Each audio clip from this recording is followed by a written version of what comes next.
तो देखिए, कहते हैं ना कि जो असलियत होती है वो छिपाए नहीं छिपती, और यही हर बार पाकिस्तान के केस में होता है। वो चाहे कितना भी ऊपर से कुछ, लेकिन असलियत और अंदर क्या है वो सामने जगजाहिर हो ही जाता है, और यही इस मामले में भी हुआ।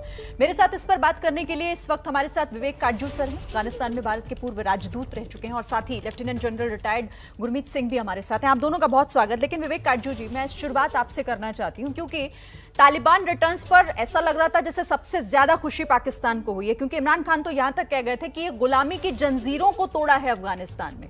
ऐसे में जवाब देना तो जरूरी था, और वही कल एस जयशंकर ने किया।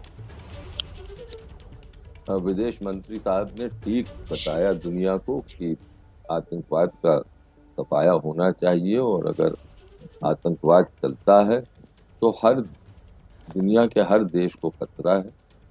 और अब पाकिस्तान का रोल आतंकवाद में भारत के खिलाफ तो खास तौर से आज से नहीं दशकों से चल रहा है। लेकिन इसके साथ साथ हमें ये भी हकीकत समझनी चाहिए कि आतंकवाद का मुकाबला हर देश को अपने आप करना पड़ता है।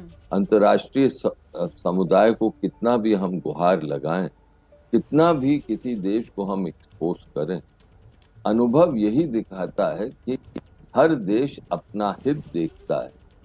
और चीन जैसा देश जो खुद आतंकवाद का एक किस्म से उइगुर आतंकवाद का शिकार है, वो पाकिस्तान को पूर्ण रूप से समर्थन करता है। तो ये भी ये जाहिर करता है कि आतंकवाद का मुकाबला भारत को खुद ही करना पड़ेगा, भारत को पाकिस्तान से खुद ही निपटना पड़ेगा। गुरमीत सिंह जी, देखिए, आतंकवाद का धर्म नहीं होता, लेकिन कैसे आतंकवाद दुनिया के किसी भी हिस्से में हो, उसका कनेक्शन एक देश से हो ही जाता है, ये इमरान खान ने खुद ही बता दिया अपने आप। जी, आपने बिल्कुल ठीक कहा। देखिए, जिस प्रकार भारत के विदेश मंत्री जी ने कल यूएन सिक्योरिटी काउंसिल के मंच के ऊपर में बहुत स्पष्ट तरीके से उन्होंने जो 8 बातें कही, और उन्होंने बेखौफ तरीके से बताया कि किस प्रकार इसके अंदर में चाइना पाकिस्तान की भूमिका रही है, जो डबल स्पीक किया है।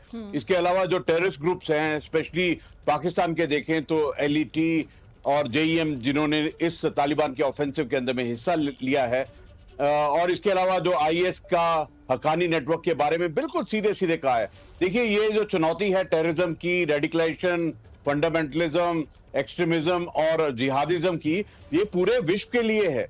ये पूरे विश्व को इसके ऊपर में जागना बहुत जरूरी है। और उन्होंने बहुत ही सुंदर तरीके से कहा कि ये जो टेररिज्म है हर एक फॉर्म में और मैनिफेस्टेशन में ये चुनौती है, और जो अफगानिस्तान में सबके सामने में आया है कि ये जो थ्रेट है, ये जो चैलेंज है, ये अवश्य ही पूरे विश्व को इंपैक्ट करेगी। ये जो रेडिकलाइजेशन जिसके बारे में उन्होंने जिक्र किया कि किस प्रकार से जो वल्नरेबल यूथ हैं और ऑनलाइन टेररिज्म के कारण जो ये फैल रहा है, इसको चेक करने की पूरी दुनिया की जरूरत है। मैं कहूंगा कि इतने स्पष्ट रूप में, इतने पॉइंटेड तरीके से उन्होंने कहा, और चाइना और पाकिस्तान को खास तौर पर जो उनका डबल स्पीक रहा है, एक साइड वो टेररिस्ट ग्रुप के साथ में हॉस्पिटैलिटी करते हैं, उनको पूरा शह देते हैं, और टेररिज्म के अंदर में वो पूरे जुड़े हुए हैं। ये जो चुनौती पूरे विश्व के लिए, इसके बहुत ही बारीकी से उन्होंने बताया।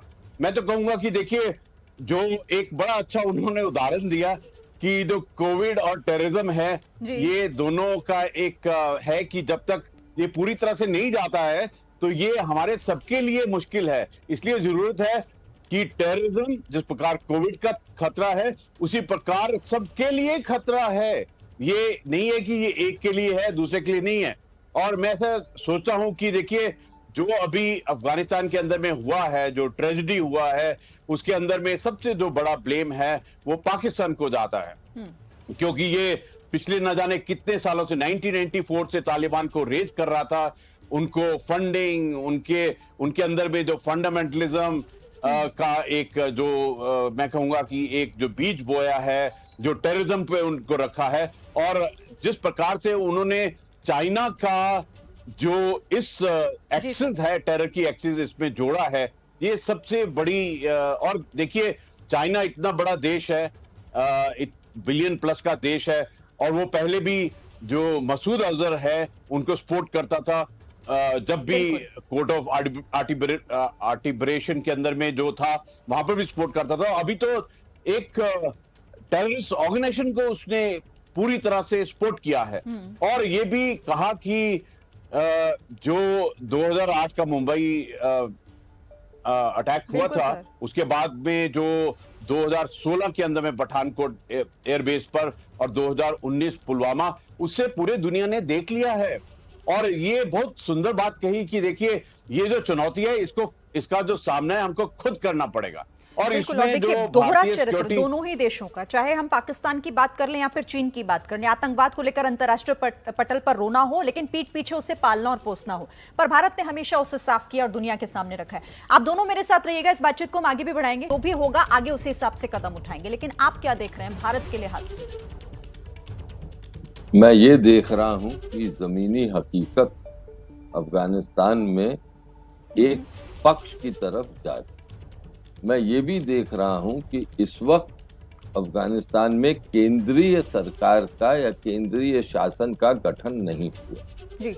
इससे ये लगता है कि अभी एक प्रकार से बातचीत का सिलसिला जारी है और जो पश्चिम के देश हैं, खास तौर से अमेरिका और पाकिस्तान के जरिए वो तालिबान पर प्रेशर बनाए हुए हैं कि उनका जो नेगोशिएशन चल रहा है, जो बातचीत चल रही है और गुटों के साथ, जिसमें अफगानिस्तान के बड़े बड़े नेता, हजारा नेता, ताजिक नेता भी शामिल हैं, जिसमें पूर्व राष्ट्रपति कारजाई साहब शामिल हैं, अब्दुल्ला जी शामिल हैं, हिकमत यार हैं जी। उन सब उस बातचीत के जरिए एक इंक्लूसिव इस्लामी सरकार का गठन हो, जिसमें जो एक ये कट्टरपंथी है तालिबान, एक शब्द और कट्टरपंथी है तालिबान की, वो कुछ कम हो।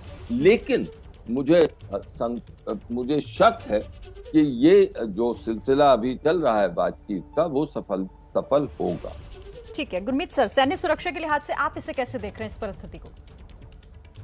देखिए जी, सबसे पहले तो जो अफगानिस्तान के अंदर में स्थिति है वो क्राइसिस और क्योस की है। वहां पर पूरा उनके अफगानी राष्ट्र के अंदर और जनता के अंदर में जो डर है, जो मैं कहूंगा कि एक खौफ है, वो वातावरण है। और अभी वहां पर विरोध और प्रोटेस्ट भी शुरू हो गया है। तो कहने का मतलब ये है कि अभी सिचुएशन बिल्कुल साफ नहीं है। देखिए समय लगेगा पूरी सिचुएशन साफ होने का, लेकिन एक बात from military point of view एक बात पक्की है कि इसका जो असर पड़ने वाला है वो पूरी दुनिया, सेंट्रल एशिया और साउथ एशिया और खासतौर पर भारत के ऊपर में भी पड़ने वाला है, क्योंकि इससे टेररिज्म, इससे रेडिकलाइजेशन और फंडामेंटलिज्म, अफगानिस्तान में जो भी इस वक्त घटनाक्रम है उसका पूरी दुनिया पर असर होगा और चिंता इसीलिए ये वैश्विक स्तर पर हो रही है। बहुत शुक्रिया आप दोनों का हमारे साथ जुड़ने के लिए और इस बातचीत के लिए।